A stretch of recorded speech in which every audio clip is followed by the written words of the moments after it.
Welcome back. Tonight, a controversy that touches a very raw nerve. Tonight, 11 years after the terrorist attacks of 9/11, with steel and glass rising in lower Manhattan, there are still two beams of light to remind people of what fell. There are two memorial fountains cut into the ground to remind people of what once stood on the spot where nearly 2,800 people died. These 16 acres in lower Manhattan are being rebuilt both as office space, museum, and memorial. Whatever is built, though, no one will ever forget. Not here in lower Manhattan or Shanksville, Pennsylvania, or at the Pentagon, where President Obama and top commanders laid a wreath this morning. The legacy of 9/11 is still being felt not as memory or history, but as current events. The war that was launched to avenge the attacks is still being fought, lives still being lost. The wounds in this case include real, physical, life-changing injuries. So when a story comes out that delves into whether these entire 11 years of anguish might have been avoided in some way, it obviously touches a nerve. The fact that the story came out today on the 9/11 anniversary in the heat of an election campaign has led some to call it a political hatchet job, an attack. And it's not our intention tonight to look at this through a partisan lens, only to try to lay out the claims and the counterclaims and the facts that we know. The story, in a nutshell, centers on what President Bush and other top officials knew before this unforgettable moment when the president was informed of the attacks. Kurt Eichenwald has done the reporting. He lays it out in a New York Times op-ed titled "The Deafness Before the Storm." It was published today. He uses this famous briefing as a jumping-off point dated August 6, 2001, entitled "Bin Laden Determined to Strike U.S." It is the only such document ever to be declassified. And as you'll remember, the Bush administration maintained that title notwithstanding, this was not, I repeat, not a clear-cut warning of a strike in the United States about to happen. Well, August 6th is most certainly an historical document that says, here's how you might think about al-Qaeda. A warning is when you have something that suggests that an attack is impending. And we did not have, on the United States, threat information that was in any way specific enough to suggest that something was coming in the United States. Well, former Secretary of State and National Security Advisor Condoleezza Rice there. Kurt Eichenwald concedes that her argument is plausible unless, he says, you look at a whole string of other classified daily briefs that preceded it. He says he has seen portions of many of them and, quote, come to an inescapable conclusion. The administration's reaction to what Mr. Bush was told in the weeks before that infamous briefing reflected significantly more negligence than has been disclosed. Those were his words. Now, full disclosure, we have not seen what Mr. Eichenwald says he's seen. He joins us shortly, though, to talk about it. We do know from the report of the 9/11 Commission that there were 40 other mentions of Osama bin Laden and al-Qaeda in presidential daily briefs prior to 9/11. But Mr. Eichenwald goes further than that and reports that direct warnings about al-Qaeda attacking the U.S. began in the spring of 2001. By May 1st, he reports, the CIA told the White House a report that, quote, a group presently in the United States, unquote, was planning a terrorist operation. He says the June 22nd daily brief reported that al-Qaeda strikes could be, quote, imminent. Now, this tracks with the recollection of former anti-terrorism official Richard Clarke, who served in both the Clinton and Bush administration, has written a sharply critical book about his experiences. In 2004, he told NBC News about a June 21st meeting he sat in on with CIA Director George Tenet and Condoleezza Rice. He says, quote, we sat in the National Security Advisor's office, and I've used the phrase in the book to describe George Tenet's warnings as, quote, he had his hair on fire. He was about as excited as I'd ever seen him, and he said something is going to happen. And as he later told 60 Minutes, and as the Bush administration denies, Mr. Clarke says the warnings were ignored by then President Bush. He ignored it. He ignored terrorism for months when maybe we could have done something to stop 9/11. Maybe. We'll never know. Now, again, that is sharply disputed by members of the Bush administration, but it does track with what Mr. Eichenwald is saying in his op-ed today. Kurt Eichenwald joins us now. He's a Vanity Fair contributing editor and author of 500 Days, Secrets and Lies in the Terror Wars. Also with us is Ari Fleischer, who was press secretary for President George W. Bush. So, Mr. Eichenwald, you acknowledge at the end of your op-ed that there is no way to be sure if the Bush administration could have prevented the attacks, but you also use the word negligence to describe their actions. How do you reconcile the daylight between those two statements? Because just in rereading the 9/11 Commission report today, there were a number of warnings and a number of advisories that went out, a lot of them for overseas postings, for the U.S. military, for U.S. embassies, for ambassadors, but also some in the United States as well. Well, there's a huge difference between putting the government on high alert and saying, we're going to put out some warnings. I mean, the last time, prior to the summer of 2001, the last time there had been anything on the scale of what they were seeing at that period was in December of 1999. And at that point, the entire government went on high alert. You had, in fact, the counterterrorist center at the CIA was told, blow through your budget. And they spent everything they had from January through September in about 15 days. And multiple terrorist attacks were stopped, including one in the United States. We don't remember much about this because everything was stopped. Now, was the Bush administration, did they have enough information to take the same kind of action? All of the people who were involved in the 1999 intelligence gathering and in the gathering in the summer of 2001 tell me they were virtually identical. It was the same level of severity. Ari Fleischer, I want to bring in you in here. You have two problems with this. A, just on a factual basis with the allegations being made and the details of it, and also the publishing of this on this day. Yeah, I understand that's exactly right. One, September 11th is the day we should remember the victims. You know, I do not think it's appropriate on a day like this for somebody to leave out so many facts, attack one person, especially when the attack is so over-the-top partisan, and we all know Mr. Eichenwald's politics are very rapidly anti-Republican. I'm surprised the New York Times would have printed such a piece on a day like today. It's just wrong to do it today. But two, on the facts of it, if what he was saying is accurate, then you would have thought the 911 Commission would have picked up on it. They had access to every classified, top-secret document. They had access to every presidential daily brief. They read them all. And they reached no such conclusion. In fact, the great distortion of what Mr. Eichenwald is saying is that in the summer of 2001, when the head of the CIA said the system was blinking red, it was all about Europe or Asia. That's where the focus was. That's simply untrue. Well, let him finish and then we'll have you. Let me read. This is the 911 Commission report. And this is what they said about the warnings in the summer of 2001. We cannot say for certain whether those reports, as dramatic as they were, related to the 911 attacks. The focus was abroad, and that's where action was taken because that's where the intelligence led. But Ari, there were reports about actors within the United States, about people within the United States, already present within the United States. And those reports have been prevalent since the late 1990s. There were also reports in the late 1990s about people in the United States. I suspect in the government today there are reports about people who are active in the United States. The issue is, was there actionable intelligence? And this is what's so maddeningly frustrating about intelligence. It was true then, it will always be true. Intelligence is always imprecise. Nobody ever said, and Mr. Eichenwald will acknowledge this, that we have information that there's going to be hijackings of airplanes used to fly into buildings in September 2011 or any other time frame. None of that was the case. We had vague, generalized reporting, just as President Clinton had same PDB. He had a PDB in 1998 that said, UBL preparing to hijack aircraft in the United States. But Mr. Eichenwald only faults George Bush when the 911 Commission actually faulted President Bush, President Clinton, the CIA, the FBI, the Department of Justice. It was a much more context report than anything Mr. Eichenwald has said in his reporting, and they never had the heart of what Mr. Eichenwald says, which was that other PDBs gave credence to the fact that this was an attack that could have and should have been known and stopped. Kurt, I want you to be able to respond. I mean, just again, in my reading of the 9/11 Commission report today, it did seem to say that numerous actions were taken overseas, far less done domestically, and that though the system was blinking red, domestic agencies reported they didn't really know what to do, according to the 9/11 Commission report. That's true, because there wasn't the same kind of... I mean, I want to address a number of things that Ari just said.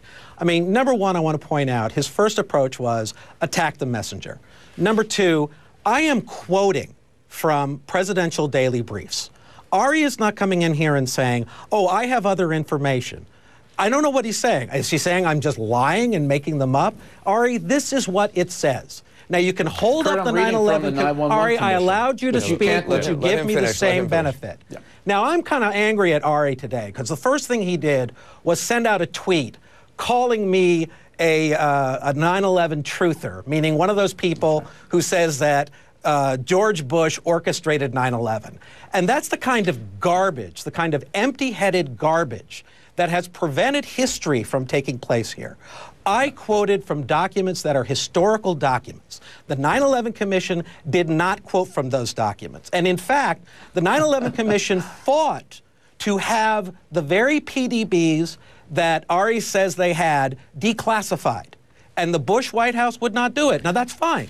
I'm not saying they should have. But I'm saying for him to pretend that they had this information and it was disclosed in the 9/11 report is simply false. Kurt, one of the things you're saying, one of the things you're saying in your article, which is not in the 9/11 Commission report, is that you're saying, based on you say people you talk to, is that neoconservatives within the administration, within the Pentagon, basically poo-pooed some of the threats, particularly domestically, saying it was basically disinformation put out to distract from the real threat, which was Saddam Hussein. Well, actually, it's not just me quoting people anonymously. There's a June 27th daily brief that I refer to, which is the CIA's response, saying we are not being fooled. I don't know the exact quotes in the story, that we are not being fooled by bin Laden. This is a real threat. It is actual, and they start laying out all the reasons why. So you're talking about a circumstance in late June where there's an argument going on as to whether it's real or not. Now, Ari, what about that? Because I'm just being reminded, in the 9/11 Commission report, there is something, I think, about Paul Wolfowitz kind of downplaying that. That's correct, Anderson. That was in the 9/11 Commission report, and that was accurately cited. It was one person at the Department of Defense who said that. The CIA rejected that, and nobody at the White House accepted that. So it is one person who weighed in on that. But let me go back to the charges against me. You know, I just think this is a cleaned-up version of trutherism, because the heart of his charge is that George Bush knew 9/11 was coming, and he neglected his duties, and therefore he allowed it to happen. That's just a cleaned-up version of trutherism.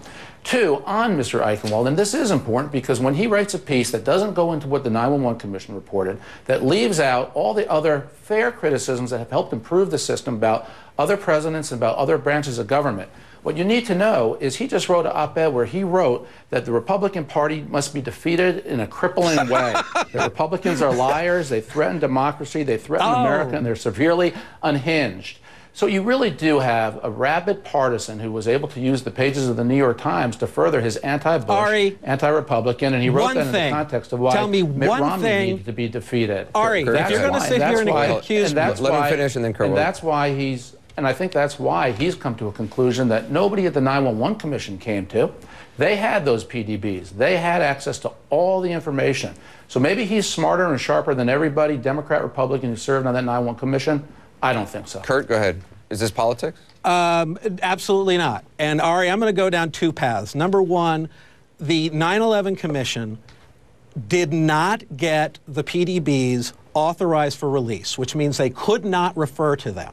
Now, there were also many people on the 9/11 Commission who did not have the classification authority to look at the PDBs. Number two, you want to make this all about politics. Again, you want to attack the messenger.